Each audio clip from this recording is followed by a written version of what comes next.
بالله من الشيطان الرجيم. بسم الله الرحمن الرحيم.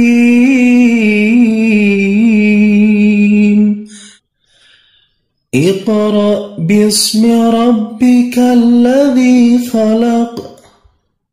خلق الإنسان من علق.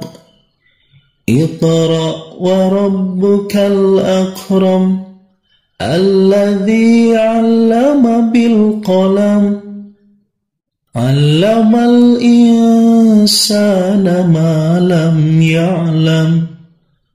صدق الله العلي العظيم.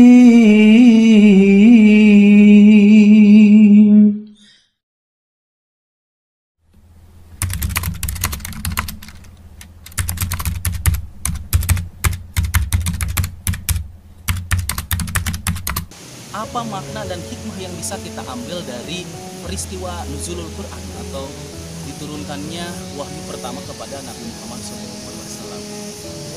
Bagi saya pribadi, hikmah yang bisa kita ambil yang pertama adalah bahwasanya lewat diturunkannya wahyu pertama kepada Nabi Muhammad SAW, Rasulullah dan para sahabat semakin kuat ya, giroh atau semangat untuk menyebarkan syiar Islam atau dalam dakwah.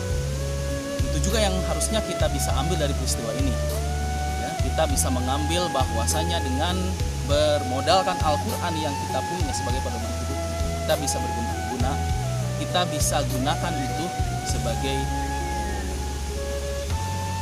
bisa gunakan itu sebagai bahan atau pedoman untuk kita menyebarkan dakwah Islam. Kemudian setelah itu apa yang kita bisa ambil hikmah lagi dari peristiwa nuzulul Quran? Yang kita bisa ambil lagi adalah tentu saja bahwa Al-Quran ini diturunkan kepada Nabi Muhammad SAW sebagai salah satu perintah dari Allah untuk kita semua agar kita membaca ya. Bahwasanya membaca tidak hanya melalui tulisan saja ya, melalui tulisan buku dan seterusnya.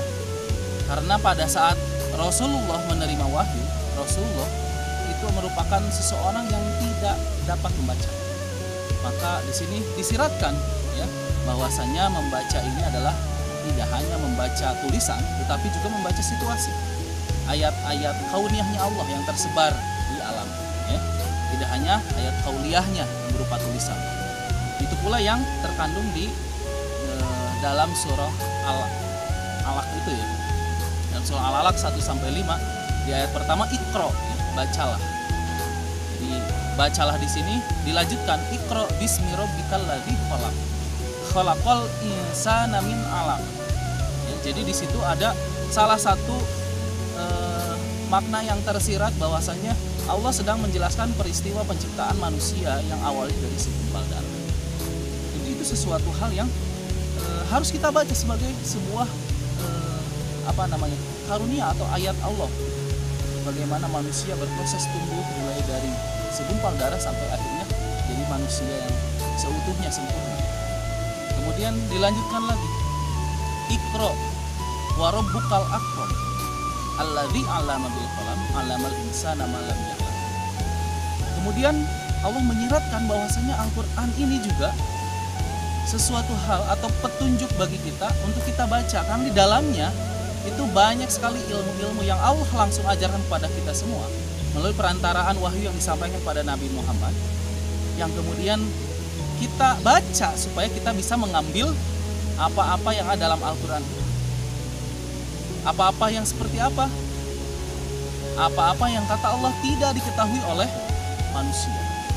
Jadi hanya Allah yang tahu, dan Allah ajarkan kepada kita semua melalui wahyu yang disampaikan malaikat Jibril pada Nabi Muhammad SAW.